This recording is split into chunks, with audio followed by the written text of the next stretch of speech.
Olá, está no ar mais um Grandes Julgamentos. Este é mais um programa especial que vamos exibir neste mês. Hoje você acompanha 2 julgamentos que trataram de direitos homoafetivos. No primeiro deles, a análise sobre a criminalização da homofobia. Até que haja lei específica, esse tipo de crime fica equiparado ao racismo. No segundo julgamento, uma conquista para transgêneros e transexuais. O direito de mudança no registro civil de nome e sexo diretamente no cartório. No programa de hoje, vamos mostrar um julgamento em conjunto. Ação direta de inconstitucionalidade por omissão e mandado de injunção. Os ministros decidiram se há omissão do Congresso Nacional na edição de uma lei que torne crime a homofobia. Em nome do Partido Popular Socialista, requerente da ADO e da Associação Brasileira de Gays, Lésbicas e Transgêneros, falou o advogado Paulo Roberto Iotti Vecchiati. Ele defendeu que esse tipo de crime deve ser equiparado ao racismo. Você pode criminalizar condutas por conceitos valorativos, desde que não haja na terminologia alemã uma vagueza intolerável. Não me parece que o conceito de raça, nessa acepção afirmada pelo Supremo e pela doutrina, ainda mais se acolher-se esses requisitos estruturais, sistemáticos, institucionais, históricos que proponho, seja um conceito intoleravelmente vago. No contraponto, falou o advogado-geral da União, André Luiz de Almeida Mendonça, disse que a Constituição Federal não apresenta possibilidade de tipificação contra a homofobia ou transfobia e que a decisão cabe privativamente ao Congresso Nacional. Veja-se que o princípio da legalidade estrita deve ser rigorosamente observado em matéria criminal. Nesse sentido, a própria Constituição estabelece no seu artigo 5º, inciso 39, não há crime sem lei anterior que o defina, nem pena sem prévia cominação legal. Vamos nos dedicar agora à leitura do voto do ministro Celso de Mello. Eu adianto que o voto teve 19 tópicos. Vamos mostrar algumas partes. Em uma delas, o ministro disse que vários direitos das pessoas que não são heterossexuais foram violados. O rol dessas violações inclui execuções extrajudiciais, tortura e maus-tratos, agressões sexuais e estupro, invasão de privacidade, detenção arbitrária, negação de oportunidade de emprego e educação e sérias discriminações em relação ao gozo de outros direitos humanos. O julgamento foi em conjunto. Além da ação direta, um mandado de injunção que teve como relator o ministro Edson Fachin.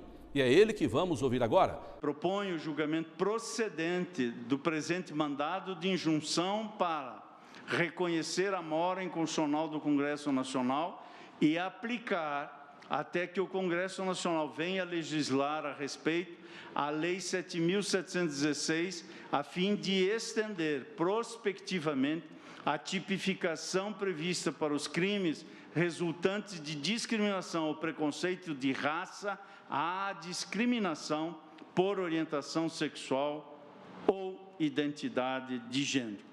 É o voto no mandado de injunção 4733, senhor presidente.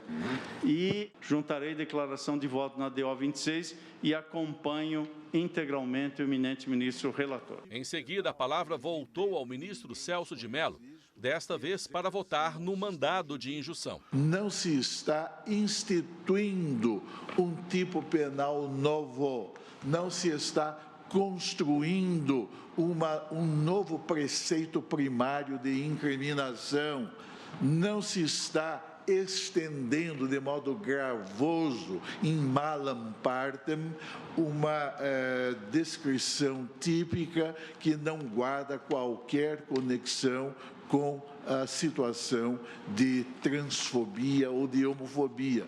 Muito ao contrário, está-se a invocar legislação penal já existente, está-se a invocar legislação penal editada pelo Congresso Nacional, está-se a proceder-se a uma adequação, a uma subsunção de condutas homotransfóbicas à própria noção de racismo. O ministro Alexandre de Moraes seguiu o mesmo caminho. Passados 30 anos da Constituição Federal, todas as determinações constitucionais específicas para proteção de grupos vulneráveis, considerados vulneráveis pela própria Constituição, todas elas foram regulamentadas com a criação de tipos penais específicos. Só, apesar de dezenas de projetos de lei, só a discriminação homofóbica e transfóbica permanece sem nenhum tipo de aprovação. O voto seguinte do ministro Roberto Barroso levantou uma questão prática. O reconhecimento da omissão inconstitucional da criminalização da homofobia em nada diminui a relevância da liberdade religiosa. O entendimento aqui defendido, muito importante, não implica criminalização dos discursos religiosos contrários às relações homoafetivas. Tampouco significa que as religiões não possam vocalizar suas crenças ou participar do diálogo amplo e aberto que caracteriza a democracia contemporânea.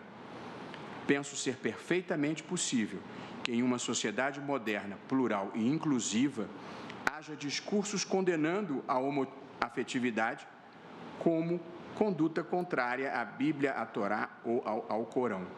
Embora eu não concorde com essa ideia, condenar relações homoafetivas com fundamento em sincera convicção religiosa não constitui crime. Depois do voto do ministro Roberto Barroso, presidente do Supremo suspendeu a sessão. Vamos retomar agora, a partir de maio do mesmo ano. Enquanto persistir o estado de mora inconstitucional, aplica-se aos crimes praticados com motivação homofóbica ou transfóbica, mediante interpretação conforme da Constituição, a Lei 7.716 de 1989, que define os crimes resultantes de preconceito de raça ou de cor. E o voto seguinte, do ministro Luiz Fux, seguiu na mesma linha. Entendo, senhor presidente, na qualidade de sexto votante que chancela esse resultado, que nós devemos, por dever de ofício, por dever à guarda da Constituição, a nossa subserviência à Casa Maior, julgarmos procedentes os pedidos na forma do voto dos relatores, ministro Celso de Mello, ministro Luiz Edson Fachin, considerando o racismo, os atos físicos de violência simbólica contra os integrantes da comunidade LGBT, sem prejuízo de o Legislativo, ao seu tempo e ao seu alvedrio, criar, não contrariar, criar o tipo específico para esses fatos que aniquilam a noção de humanidade. A sessão foi suspensa depois do voto do ministro Luiz Fux e retomada no mês seguinte, junho de 2019. Com a palavra, ministra Carmen Lúcia. Reconhecendo a mora legislativa inconstitucional para se incriminarem os atos atentatórios a direitos fundamentais relativamente aos integrantes do grupo LGBT e até que sobrevenha o cumprimento do mandado constitucional de incriminação estabelecido nos incisos 41 e 42 do artigo 5º da Constituição, enquadrar, como votado pelo ministro Celso de Mello, a homofobia e a transfobia como tipo penal definido na Lei 7.716 de 89. Estou, portanto, senhor presidente, acompanhando os ministros relatores. O voto seguinte do ministro Ricardo Lewandowski seguiu em outra direção. A par de reconhecer a mora legislativa, pouco pode esta Corte fazer, não me parecendo viável invocar, aí tem uma ligeira discordância com os ministros que me antecederam, não me parecendo viável invocar os precedentes concretistas firmados nos mandados de injunção MI 607, 708, 712, por haver uma distinção fundamental a incidir do caso. Esse processo diz respeito à matéria penal, sujeita à reserva legal absoluta, a extensão do tipo penal, para abarcar situações não especificamente tipificadas pela norma penal incriminadora, parece-me atentar contra o princípio da reserva legal, que constitui uma garantia fundamental dos cidadãos, que promove a segurança jurídica de todos. Ante o exposto, senhor presidente, voto no sentido de reconhecer a mora legislativa, dando-se ciência ao Congresso Nacional para a adoção das providências necessárias. Depois do primeiro voto, que não atendeu plenamente ao pedido de criminalização da homofobia, votou o ministro Gilmar Mendes. Ele seguiu a maioria. De fato, não há como negar que a ausência do tipo penal específico para a homofobia tem sido óbice à fruição de direitos básicos de pessoas em razão de sua orientação sexual. Em verdade, como nós vimos, ameaça a vida dessas pessoas. Enfim, e aqui faço nova remissão aos números da violência motivada por homofobia, valho-me da proporcionalidade e da jurisprudência do Supremo, nomeadamente no que se refere ao histórico de concretização de direitos fundamentais no plano judicial, para reconhecer a aplicabilidade da Lei 7.716 às condutas discriminatórias relacionadas à homofobia e à transfobia, enquanto não sobrevier legislação específica sobre a matéria. O ministro Marco Aurélio não votou como a maioria, nem como o ministro Ricardo Lewandowski. Divirjo dos relatores, presidente, para inadmitir o mandado de junção. Não há segmento que tenha direito à criminalização. E admitindo em parte a ação direta, julgar nessa extensão improcedente o pedido, deixando de reconhecer, assim, omissão legislativa quanto à criminalização, que não está referida no texto constitucional, específica da homofobia e da transfobia como voto. O ministro Dias Toffoli também não votou com a maioria. Eu vou pedir vênia à maioria e aos doutíssimos votos proferidos pela maioria para acompanhar o voto hoje proferido pelo ministro Ricardo Lewandowski. Proclamo, então, o resultado. Por unanimidade, na ação direta de inconstitucionalidade por omissão, conheceram em parte da ação direta de inconstitucionalidade por omissão, nesta extensão, julgando-a procedente na forma do voto do relator. Nos termos do voto. Nos termos do voto do relator. Vencidos, ministro Ricardo Lewandowski, ministro Marco Aurélio em maior extensão e o ministro Dias Toffoli, que acompanhou o ministro Ricardo Lewandowski, na extensão média. Por maioria, conhecer do mandado de injunção, vencido o ministro Marco Aurélio, que julgava inadequada a via do mandamental. E, por maioria, julgaram procedente o mandado de injunção na forma do voto, nos termos do voto do relator, ministro Luiz Edson Fachin, vencidos em menor extensão, ministro Ricardo Lewandowski e Dias Toffoli, e já proclamado o voto do ministro Marco Aurélio desde o início, pela inadequação da via eleita. Para ficar claro, até que o Congresso Nacional edite uma lei que torne crime a homofobia, essa prática deve ser equiparada ao racismo. No próximo bloco, você vai acompanhar o julgamento que é considerado uma conquista de direitos para transgêneros e transexuais. Eu volto já.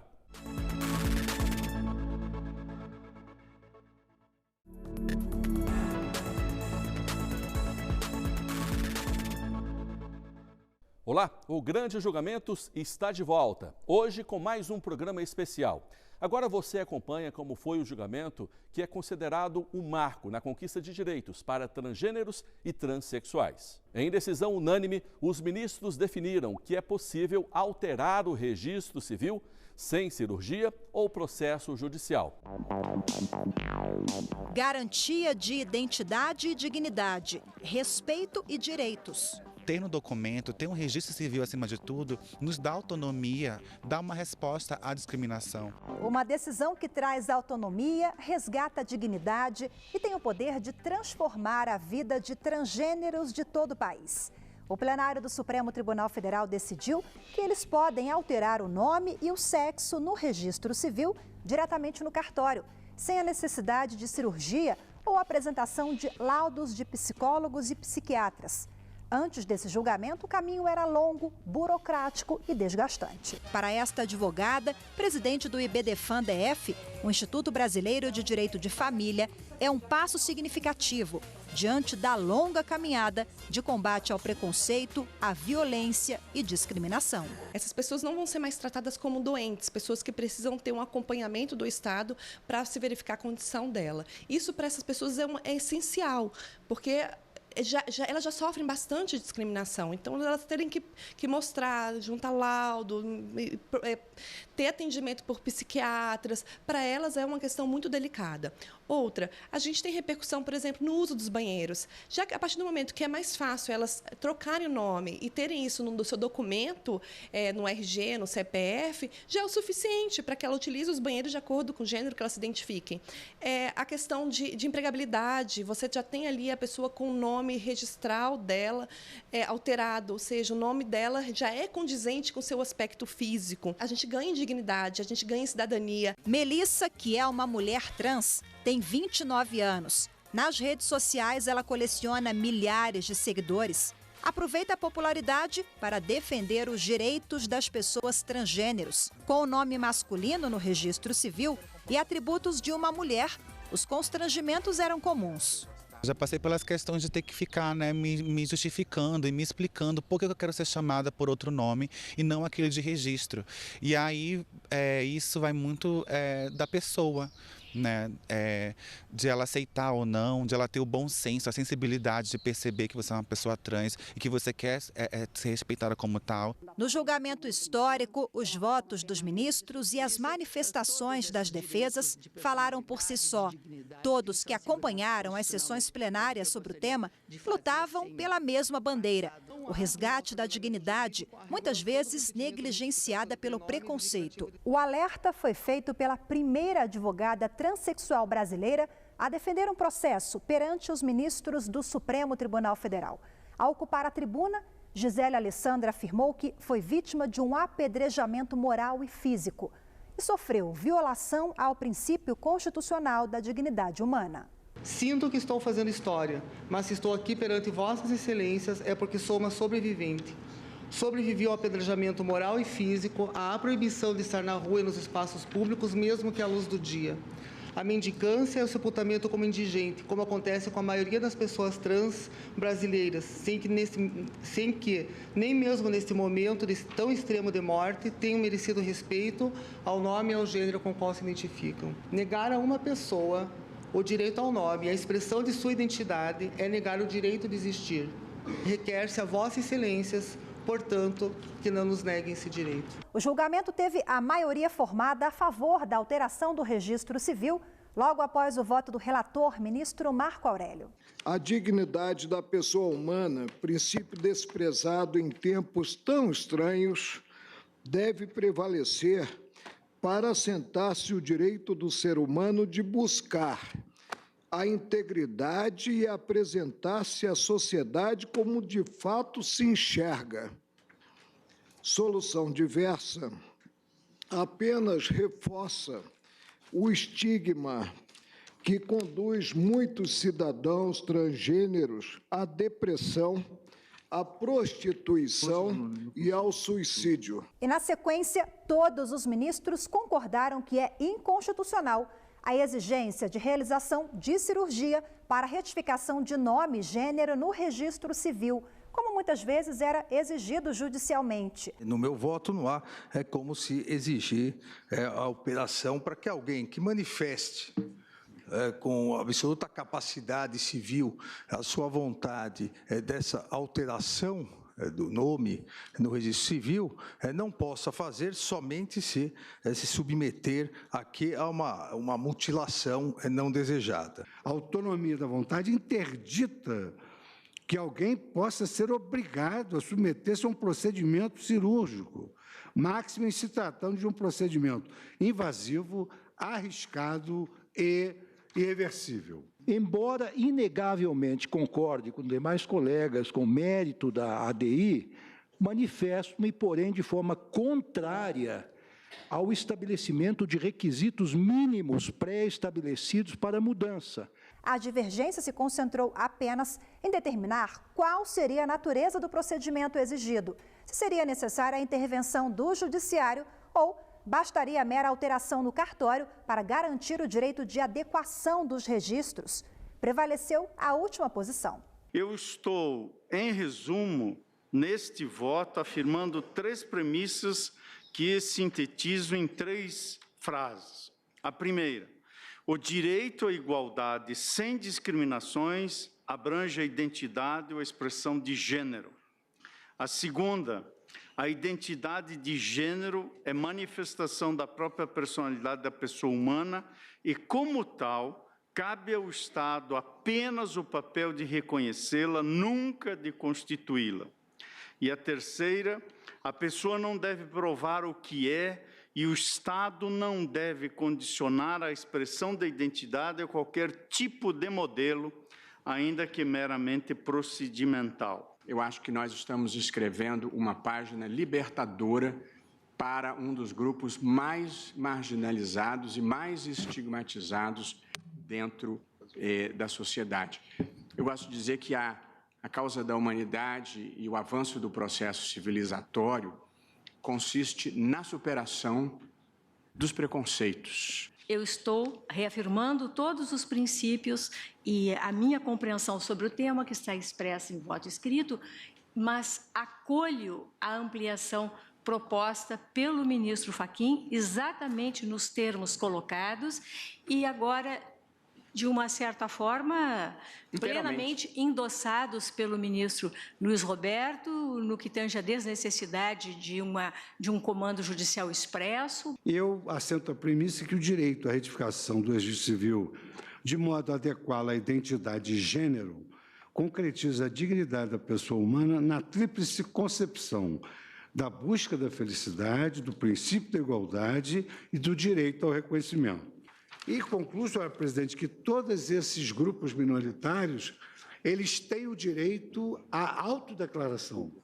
Assim são com os povos indígenas, assim com os quilombolas e assim também com os transgêneros. Não pode o Estado democrático de direito conviver com o estabelecimento de uma diferença entre pessoas e cidadãos com base em sua sexualidade ou gênero.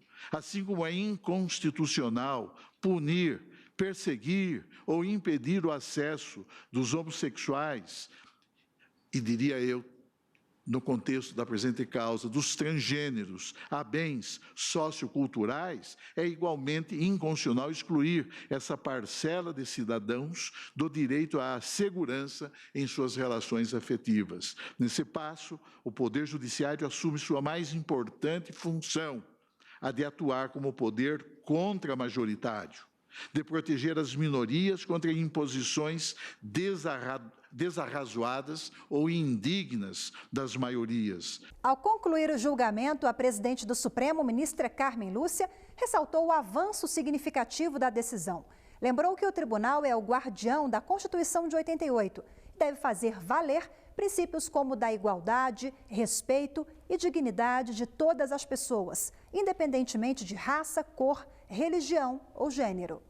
Portanto, nós temos, neste caso, um avanço significativo para dizer, não apenas para a sociedade, no sentido do outro, mas de dentro de casa, o que isso representa em termos de o outro, o familiar, ser causa não de amparo, como no meu caso eu sempre tive, acredito que a Procuradora-Geral também, a ministra Rosa e todas as mulheres do mundo, que cada vez mais denunciamos os preconceitos contra nós, mas, neste caso, quem devia dar o primeiro amparo, o primeiro abraço, às vezes, é quem lança a primeira facada de preconceito e o primeiro lanço de sofrimento. E por isso eu acho que, quando nós dizemos isso, somos todos iguais, sim, na nossa dignidade, mas temos o direito de ser diferentes em nossa pluralidade, em nossa forma de ser. E o Estado há que registrar o que a pessoa é, e não que o Estado acha que cada um de nós deveria ser segundo a sua conveniência. Eu baseei meu voto no princípio constitucional da dignidade, no princípio constitucional da igualdade material, no princípio da respeito à honra e à imagem, e o princípio da liberdade, porque ninguém é livre sendo que o outro diz que você é aquilo que você não é, e tendo de viver uma mentira permanente, não a busca da verdade pessoal, para ser verdadeiro com o outro e para ser verdadeiro com a sociedade. A decisão do Supremo Tribunal Federal garante a mudança do nome e sexo no registro civil direto no cartório. Um passo significativo diante da longa caminhada de combate ao preconceito, à violência e à discriminação. Para a advogada, mostra que o judiciário está cada vez mais adaptado às novas realidades sociais. Nós temos modificações muito relevantes com relação a essa decisão do STF. Essa decisão ela traz uma autonomia e dignidade para a população trans que estava muito além do imaginado pela própria comunidade jurídica. Por quê? Porque até então a gente tinha que fazer essa alteração de nome e de gênero através de ações judiciais, tá? Ou através de um processo de retificação de registro, ou através de um processo de retificação de gênero, ou ambas as questões tratadas em um único processo. Agora não, basta a pessoa ir lá, se declarar, através de uma autodeclaração, falar que quer retificar tanto o seu registro, a alteração do seu nome, para aquele nome que ela utiliza socialmente, o nome social, e também a alteração do seu gênero, para o gênero pelo qual ela se identifica. Ter no documento, ter um registro civil acima de tudo, nos dá autonomia para poder também combater, né? Dar uma resposta à discriminação, mostrar que nós também somos reconhecidas pelo Estado. E tendo esse reconhecimento, já é para nós uma ferramenta muito importante para a luta no preconceito. E assim a gente encerra mais um programa. Espero que você tenha gostado. Acompanhe também a nossa programação no site da TV Justiça ou ainda no nosso canal no YouTube. Um abraço e até a próxima!